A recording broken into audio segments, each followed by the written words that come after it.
Hi, everybody.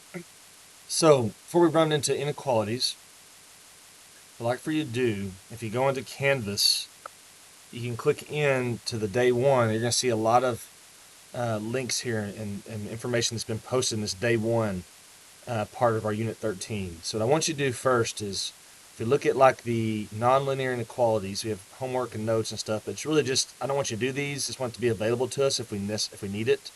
And this is some problems that we've been doing, been working already. You already know how to do these. It's just reminders that if we need to come back to some of these, like for instance, I'm zoom in on example 3, you can see that our critical numbers would be negative 2 and 4. So we would make our number line and find the positives and negatives. We just have to be careful. Like this is a greater than, but if it had been a greater than or equal to, the negative 2 would work, but not the 4, because remember that's where our vertical asymptote is. That's where the function's undefined. So it's just little things like that uh, that I'm noticing we need to make sure we clean up. And so I just have this in here for us to get practice if we need it. All right.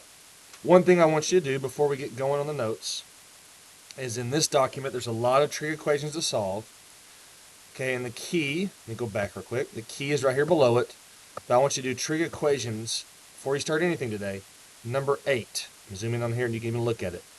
Okay, I want you to solve that one. Okay, and then double check it to see if you get the correct answer. Okay, so go ahead and pause the video and work through that and see what answer you get.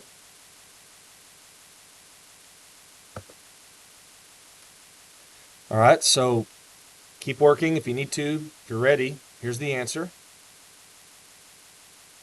Okay, so you can see that in this case we had to end up having a square root, which produced our plus or minus. That's why we have all of these answers. If we were going from 0 to 2 pi, which you really can't see it, let me kind of come back up here. The instructions are in the interval 0 to 2 pi. So those are the answers that we would include for that particular trig equation.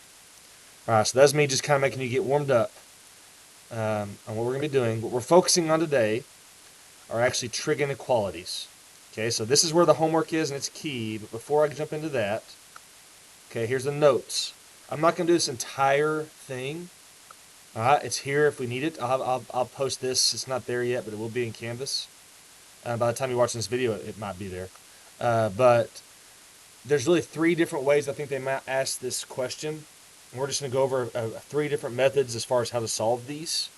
Okay, so the first way is either they give you a graph with trig and inequalities, or they give you an equation and you're able to go and put the graph in your calculator.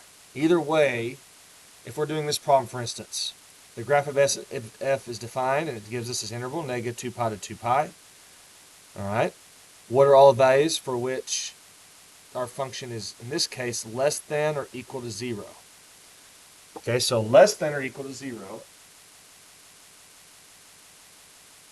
Sorry, one second.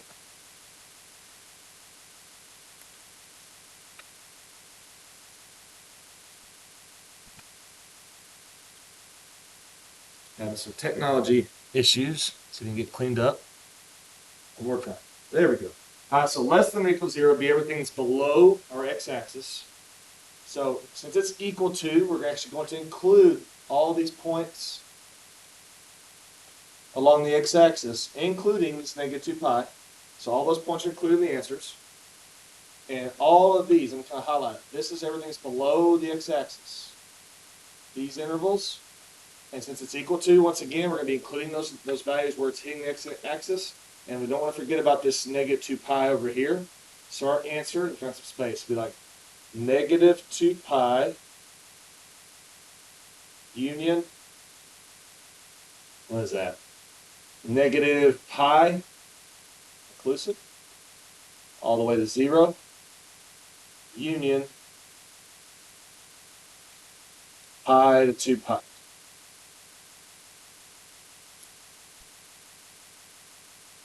Okay, so that's one way they may ask the question. Have a graph and analyze it. Okay, what I think they might do additionally is they might do something like provide us with an algebra problem right here.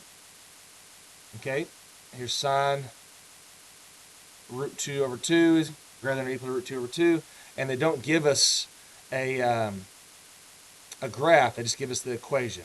Okay, so if this was the case, once again, all right, here we go. So if sine of theta is greater than or equal to root 2 over 2. Okay, so I have this unit circle drawn over here. All right, there's one way you could do this is you could literally go and graph sine of theta. Okay, which we'll talk about that here in a little bit. Okay, but a unit circle approach might be something that you like. And here's how that would work. We would do something, we're trying to first figure out, well, when is sine of theta equal to root 2 over 2? All right, so pi over 4 will be equal to root 2 over 2. And 3 pi over 4 would be equal to root 2 over 2. So if I draw a unit circle, and I have it over there on the right for you to see, but I'm just going to put the parts that matter. Like right here, we know this is where pi over 4 is, this is where 3 pi over 4 is. So on my unit circle, pi over 4, 3 pi over 4. Okay, so I'm going to put both of those on there. Okay, because if it got to the 5 pi over 4 and the 7 pi over 4, that'd be negative root 2 over 2. So we want the positive versions. And so I'm looking at this. These are our two spots that matter. What I want you to do is draw a line that connects those 2 points. So now we have our line drawn that connects those 2 points. And we're going to look to figure out where is it greater than or equal to root 2 over 2. Now remember, sine has to do with the y values on our unit circle. So basically, here's our line right here. Everything on that line that is above, that's above that line, will be stuff where it's positive. Everything that's below this line will be where our sine function would be negative. Okay, we're looking for greater than or equal to, so the positive answers. So this portion right here, okay, I can't change the color, sorry, I did it this way. This portion right here is where it's above that line. That's where our function would be greater than or equal to root 2 over 2 for the y values, because it's above. And since it's equal to, we're going to include those values in our answer. Okay, so our answer would be, I'll just kind of borrow the space down here, pi over 4 inclusive to 3 pi over 4. So that's our answer. Now to provide just another visual so you can kind of see how it's connected, that's the unit circle approach. If we were to go to Desmos, we can see that here's sine of theta. Okay, and we're looking for, once again, where is it greater than or equal to root 2 over 2? Okay, so root 2 over 2. Again, so it's the y values. And you can see right here, pi over 4 to 3 pi over 4. That's where it is above root 2 over 2, our sine function. Okay, because this is root 2 over 2 is 0.70711. Now, these down here are not included because these are 9 pi over 4 is bigger than 2 pi. We're only looking at between 0 and 2 pi. So that's where it's above. So that's two approaches, the graph approach and the unit circle approach. Okay, so let's look at another one. Here's example 3. We have 4 plus 2 cosine of x. We'll try to figure out where is that, because this is f of x. Where is it less than g of x, which is 3? All right, so if we were to solve this, we could subtract the 4 over, divide by 2. We're basically trying to figure out when is cosine of x less than negative 1/2. Okay, well, if we're thinking about the negative 1/2, using your Spider-Man, however you want to do it, we would say that's when x is in the pi over 3 family. But we want to be negative 1/2. So pi over 3 would be positive. 2 pi over 3 would produce a negative. Pi would come from here to here. 4 pi over 3 would produce a negative. And then 5 pi over 3 would be a positive for cosine. All right, so if I go over here, unit circle approach, we have 2 pi over 3, which is sitting right here. And we have 4 pi over 3, which is sitting right here. Now this time we're connecting them. Instead of a horizontal, we're going to have ourselves a vertical line. That makes sense if you think about it, though, because cosine has to do with the x's. So now everything to the right will be a positive for cosine, and everything to the left of that line would be a negative because you're talking about x values. The right is higher x values, and the left is lower x values. We're looking for a final inequality piece here. Where is it less than negative 1/2? So that would be everything is to the left of these points that we care about. And since it's strictly less than, not equal to, we're not going to include those. So I'll put open circles. And it's going to be all of this information that we're shading. So our final answer would be, parentheses, 2 pi over 3 to 4 pi over 3. For example 3.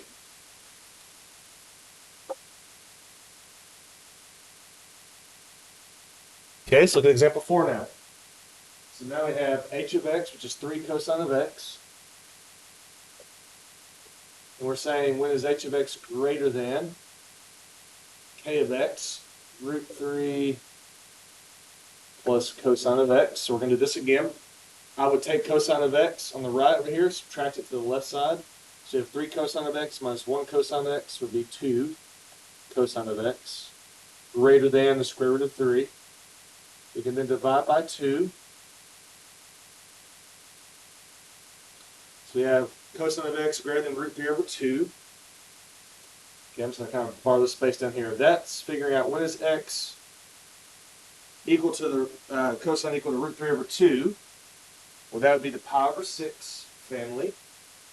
We want the positives, so pi over 6 and 11 pi over 6 will produce positive root 3 over 2s for cosine. All right, we're going to draw our unit circle. We have pi over 6 and 11 pi over 6. We're going to connect those with our vertical line right here. And we're looking for where it is strictly greater than root 3 over 2. And this is where we have to be careful. Our initial, our range of values, our domain rather, of values that we're looking at are 0 to 2 pi. Okay, so that means if we're looking for the stuff that's greater than, that would be the stuff that's to the right of that line, right? And we're starting with the lowest value we can have is 0. So 0 is right here, and then we would start working our way around counterclockwise until we got to 11 pi over 6. We know that that spot is a positive. So all of this, let me go and highlight it, is a positive. We're including 0 right here, because if you plug 0 in to our initial functions here, 0 would be part of the answer. It would be something that's bigger than 1/2, or sorry, root 3 over 2. So our answer would be bracket for the 0, comma, pi over 6. Pi over 6 is when that function would be equal to 0, root 3 over 2. We don't want that. We want it strictly greater than, so it's not included. The pi over 6 isn't. Now, from pi over 6 to 11 pi over 6, you see where my pen's kind of highlighting that. This is where it's all negative, so that's not including the answer. And then we get back to 11 pi over 6. Once again, that would be where it's equal. We don't want that. All the way to 2 pi, because that's where we're going to stop. All of these, all the way to 2 pi. And 2 pi, once again, is included. So we make a bracket for that one as well.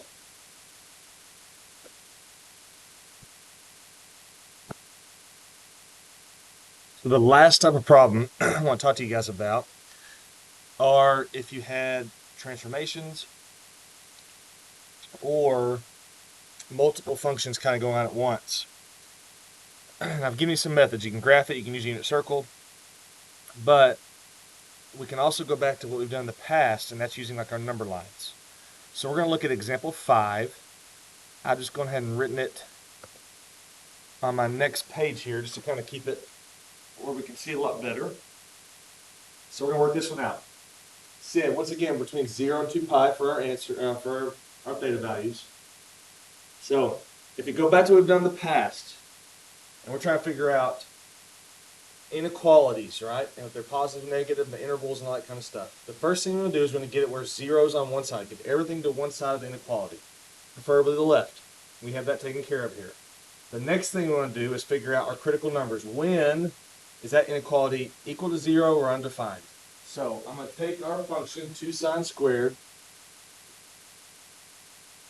plus sine of theta, and we're going to say, hey, when is that equal to 0? So we factor out a sine, the theta there. Factor out a sine of theta. So now we're left with 2 sine of theta plus 1 equal to 0. We now have a product, so we can take each one of those pieces and set them equal to 0 to figure out the critical numbers that we're working with. So when is sine equal to 0? That's in this interval 0 to 2 pi. Sine will be equal to 0 when theta is 0, pi, and 2 pi. And then on this one, when is sine of theta equal to negative 1/2? That would be when theta is equal to, well, we're talking about the pi over 6 family, negatives. So we have 7 pi over 6 and 11 pi over 6. Okay, so if we're thinking about what we've done in the past, once we get to this spot, we have these values. We kind of underline them here. Those are our critical numbers. What we'll do next is we will go to our a number line. All right, so I'm going to see if I can fit this number line right here, just so we can kind of look at everything in front of us. So remember, we're going from 0 to 2 pi, to 0 all the way to 2 pi. And our critical numbers, we're going to write those in order. So our next critical number will be pi. Right here. And then we keep on going, 7 pi over 6, 11 pi over 6, and then we finish over there with 2 pi. So now we have our number line drawn. And remember what we're going to do is we're going to go in here and we're going to plug in numbers within these intervals into our inequality and determine if those will produce positive or negative answers. Okay, so I'm going to go back here and just rewrite this one real quick, because I think it's easier to see. I remember how we factored this part out. We could have written this one also as sine of theta, parentheses, 2 sine theta, plus 1, right? We're trying to figure out when is that less than 0. So looking at this line right here, we can sit here and we can plug values in and figure out if we get positives or negatives. So for instance, between 0 and pi over 2 is a good one. We plug pi over 2 into our sine of theta right here.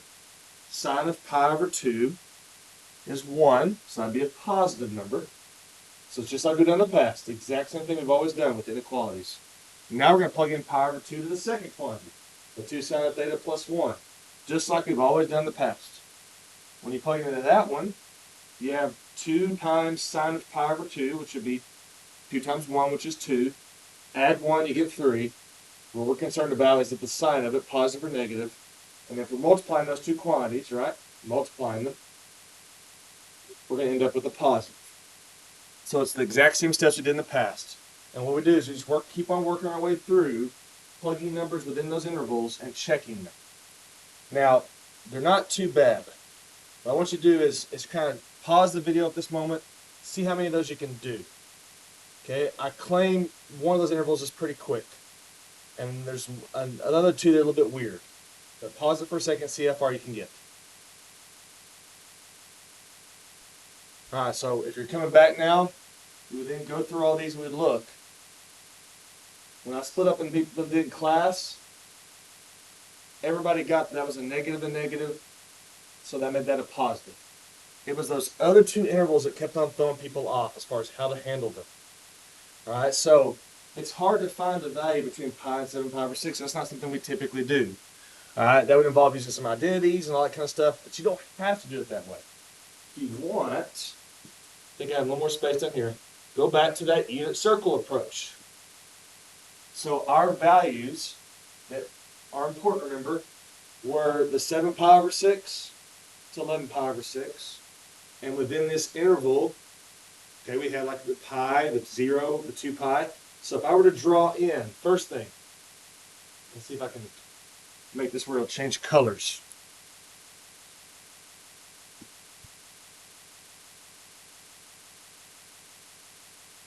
Okay, so this red has to do with this part. We have the 0 and the pi, right? And then eventually it gets all the way back to 2 pi. But we're going to not connect those with our line, in this case horizontal, the sign. Everything above that line in red would produce this sign quantity, right? This sign quantity to be a positive. Everything below the line in red would make it a negative. So now let's do the exact same thing for the 7 pi over 6 and the 11 pi over 6. Okay, so I'm going to do this one in black. We'll do how to do it this 2 sine theta plus 1, the 7 pi over 6 and 11 pi over 6, 7 pi over 6, and 11 pi over 6. Once again, we're going to connect that with our horizontal line, which, sorry, not regular horizontal line. But everything above that black line would make this 2 sine theta plus 1 positive. Everything below would make it negative. Okay, so let's go back here.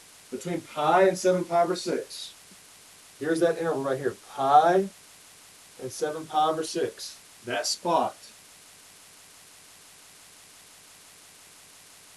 we're trying to determine would that make it a positive or negative in that interval. Well, for our sine part or inequality, that's below the red line. So that would be a negative. But for the 2 sine theta plus 1, that's above the line in black. So all those values would be positives, or be above. It'd be a bigger value, so it'd be a positive. And a negative times a positive would be a negative. So we're going to do the same thing for the 11 pi over 6 to 2 pi. So now we're looking over here, in this interval right in here. So everything below the red line right here would make it negative on the sine of theta. But if we were to plug this stuff into the 2 sine theta plus 1, that's above the 11 pi over 6. So that means that would be a positive. So if you plugged in a number between 11 pi over 6 and 2 pi into the 2 sine theta plus 1, that would produce a positive. What negative times a positive is a negative. So now we have our sign chart completely filled out. We're looking for when is it less than 0, not equal to. So it's less than or 0, and pi is not included because that was a critical number. Okay, so pi to 7 pi over 6 union 11 pi over 6 to 2 pi.